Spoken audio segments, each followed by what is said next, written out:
Você já ouviu falar sobre a teoria da ferradura? Eu acho a teoria da ferradura uma coisa muito interessante. E é uma coisa que eu comecei a pensar bastante nesses últimos meses, né? Falando mais sobre cancelamentos que a gente vê na internet o tempo inteiro. Bom, a teoria da ferradura basicamente fala sobre opostos de espectro político que muitas vezes eles usam dos mesmos meios para chegar até os seus objetivos. Exemplo, uma pessoa da extrema direita e da extrema esquerda, eles não são muito diferentes nas coisas que eles fazem. A questão é, o pensamento ideológico de direita é muito diferente do pensamento ideológico de esquerda. Mas quando você vê as atitudes que essas duas pessoas tomam em relação às outras pessoas, atitudes muito próximas. Eu acho que tem uma personalidade que a gente pode utilizar como um ótimo exemplo disso, que é a Sarah Winter. Você já ouviu falar sobre a Sarah Winter? Ela é uma pessoa extremamente odiada na internet por conta de tudo que ela faz. E a Sarah Winter, ela se considerava de esquerda completa, aí depois ela simplesmente mudou e resolveu se tornar de direita completa. E entre ela fazer uma coisa ou outra, ela não mudou nada as atitudes dela. Ela continua tendo as mesmas atitudes que ela tinha quando ela era de extrema esquerda. E ela simplesmente teve, né, uma revelação e ela acabou encontrando a verdade que estava na extrema direita. As atitudes dela eram exatamente as mesmas. Então é interessante a gente ver que a Sarah Winter, ela saiu de um espectro político, foi para o outro e ela continuou agindo da mesma maneira, o que colabora mais ainda com a teoria da ferradura, que embora seja apenas uma teoria, eu acho que tem muitas coisas que a gente vê na vida real que colocam a teoria da ferradura como não só uma teoria, mas já praticamente alguma coisa que está sendo provada, né?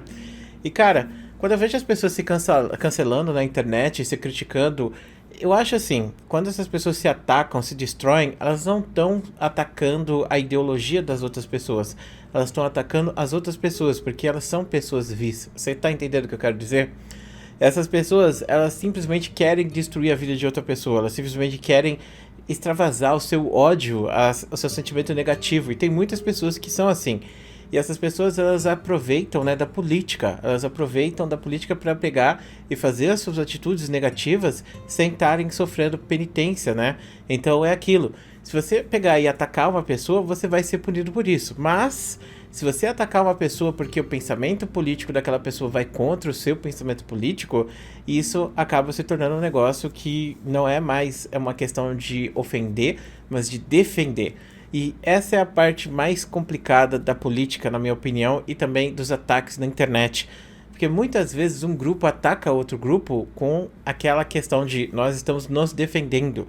E muitas vezes não rolou nenhum ataque para essas pessoas pegarem e saírem se defendendo, mas elas justificam que o espaço delas na internet está sendo diminuído, que a ideologia delas está sendo escondida e que o pensamento delas está deixando de ser passado adiante, como se eles pudessem, ou melhor, como se eles fossem punidos por terem aquele tipo de pensamento, entendeu? Só que acontece que a internet é um lugar extremamente aberto e eu sempre me questionei o que leva uma pessoa a cometer crimes de ódio por causa de ideologia, sabe? Eu não consigo pensar nisso. Talvez eu tenha o superpoder da empatia, sabe? Porque eu realmente consigo entender as outras pessoas e sentir pelas outras pessoas. Quando eu vejo que alguém tá mudando o comportamento, eu consigo notar isso, eu consigo notar nuances na pessoa. E não é à toa, né, que eu escolhi ser psicólogo. Psicólogo é a profissão que vive basicamente disso. E estudar psicologia me deu um embasamento para poder analisar mais ainda essas nuances de comportamento. Mas a questão é, uma pessoa quando ela odeia muito, ela vai atacar independente do motivo. Então é aquilo, a pessoa está simplesmente esperando a uma oportunidade que você saia da linha por um segundo para você ser bombardeado por aquilo. E muitas vezes os cancelamentos que a gente vê na internet são cancelamentos que eles não têm sentido e são cancelamentos que são totalmente desproporcionais, sabe? O cara colocou uma thumb de algum anime aí, pronto, por causa disso ele merece ser destruído, escrotizado pelo resto da internet. Um exemplo de escrutínio que está acontecendo, ou melhor, de escárnio que está acontecendo, é com as enquetes aqui no YouTube. Eu fiz um vídeo quando saiu o bagulho das enquetes, né? E muitas pessoas viram aquele vídeo, comentaram, se divertiram, porque eu falei de uma maneira mais aberta e mais divertida também. E basicamente as enquetes, né, elas estão gerando engajamento pro canal do YouTube. Na verdade, sempre gerou, só que agora que os YouTubers descobriram que as enquetes e a aba comunidade estão ali para ajudar o canal deles a crescer. E querendo ou não, tipo, as enquetes são uma forma divertida de você engajar com o seu público, e fortalecer o seu público vai fortalecer o seu canal no geral, vai fazer com que você tenha mais visualizações, entendeu? E por causa disso, muitas pessoas começaram a spamar enquetes, fazer várias postagens, e aí alguns YouTubers começaram a fazer vídeos para destruir o Tio Sam. Eu comentei ontem sobre o Tio Sam, ele não está bem, e hoje eu descobri algumas coisas muito tristes sobre o Tio Sam. Ele realmente está passando por uma situação muito difícil, de verdade. Eu não quero falar sobre isso, mas basicamente eu acho que ele merece todo o apoio do mundo, ele merece pessoas boas ao redor dele, e eu espero que ele passe por essa fase difícil de verdade. Ao mesmo tempo que o Tio Sam está passando por essa fragilidade extrema, porque ele perdeu uma pessoa que ele ama, a gente tem YouTubers mentindo para destruir a imagem dele e sempre utilizando o argumento de nós contra eles. Nós estamos perdendo espaço, nós estamos perdendo o nosso futuro por causa desse cara que está roubando o nosso espaço. E isso faz com que esse ódio ele seja justificado para essa pessoa e para aquelas pessoas que estão ao redor dela. E as pessoas começam a atacar outra pessoa que muitas vezes não fez nada. Eu sempre vejo as pessoas falando, nossa, mas a comunidade de canais sempre ataca, então agora a gente tem que se defender. Mas eu não vejo os canais grandes atacando canais pequenos. É muito raro você ver uma discussão sobre isso, sabe? É muito raro você ver um canal grande pegar e citar nominalmente um canal pequeno. Até porque os canais grandes, eles pensam que se eles citarem canais pequenos, eles estão dando espaço para esses canais, que muitas vezes são canais de haters, para eles crescerem e odiarem mais eles ainda. Então, no final do dia, a maior parte dos canais de comentário estão simplesmente tentando produzir os seus conteúdos e não citar ninguém o tempo inteiro. Só aqueles canais que eles sabem que provavelmente não vai dar problema nenhum eles fazerem citação. E, bom, canais pequenos veem a oportunidade de ficar citando esses canais de forma negativa, porque é aquilo.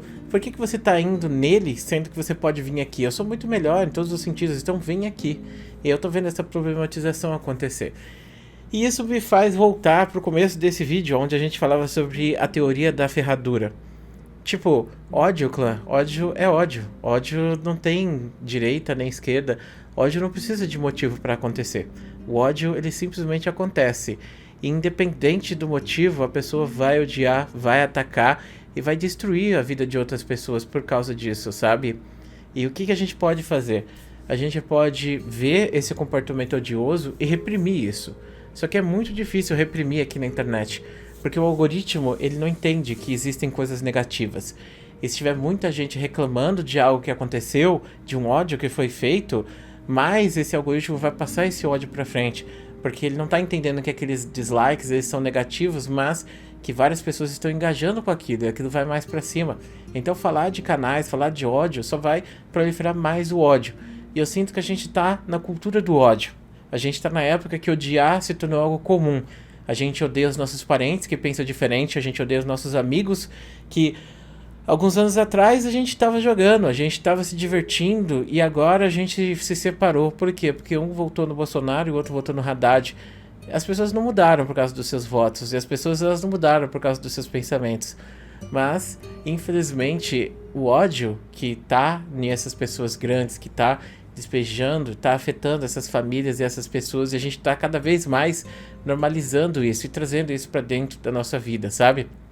Eu ainda luto contra o ódio. Eu acho que a gente tem que estender a mão muito mais do que dar tapa nas outras pessoas.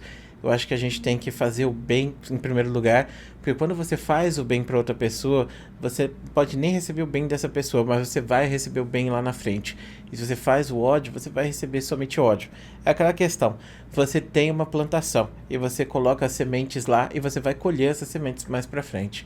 Então eu acho que é muito importante a gente saber com quem a gente está lidando e com o que a gente está lidando, e entender os nossos próprios sentimentos, as nossas próprias demandas, pra gente não ficar refém de sentimentos negativos como esse. E é muito difícil lidar com o ódio, é muito difícil lidar com pessoas odiosas, mas a melhor coisa que a gente pode fazer hoje em dia é ignorar. E quando a gente pega e olha pra trás e pensa na época que a gente tava na escola, sabe? E falavam pra gente: quer lidar com o bullying? Então fica quieto, ignora. É isso aí que vai fazer você não ser bullyingado. No caso do bullying, que também muitas vezes é uma forma de ódio, eu acredito que a melhor forma de você sair dele é caso você responda ele de forma divertida. Se você faz aquilo se tornar uma piada, aí as pessoas elas foram lá pra rir de você e no final elas riem com você e você se torna o centro das atenções, você se torna a pessoa perfeita ali no meio. E aquelas pessoas que apontaram dedos para vocês, que foram odiosas, muitas vezes elas ficam vistas como babacas e elas perdem espaço. Então, toda situação que a gente vive na nossa vida, a gente tem um ponto positivo e um ponto negativo. Saber lidar com isso da forma mais positiva e trazer essas coisas positivas é uma coisa que a gente tem que fazer e que a gente tem que parar de pensar que a gente vai receber essas situações e que simplesmente elas vão se resolver aleatoriamente, porque elas não vão. E é justamente isso que forma a nossa personalidade e a nossa maturidade. Saber lidar com essas situações e saber responder elas da melhor maneira possível pra gente, que algumas vezes vai ser negativo sim, e outras vezes vai ser positivo. E é aquilo, toda situação ela traz alguma coisa positiva, ela traz algum tipo de ensinamento diferente. E você tem que estar aberto a todos os lados. E é por isso que eu defendo que as pessoas parem de dividir as coisas em direita e esquerda, que a gente passe a se aceitar como seres humanos e se ver como seres humanos também.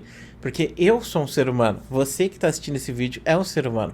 E a gente tem sentimentos, e a gente gosta de coisas, e a gente odeia coisas, e a gente acredita em coisas. E é isso que importa. A manifestação do ser humano, ela não tem que ser dividida em uma ideia, ou melhor, uma ideologia que data lá da Revolução Francesa, de uma época que, cara, não existia nem computador, não existia nada. Acho que nem existia televisão naquela época. Aliás, televisão não existia, mas não existia telefone, não existia câmera. A gente evoluiu, saiu disso. Eu acho que não tem mais como ter essa polarização que as pessoas pintam o tempo inteiro. E no fundo, as pessoas são a mesma coisa.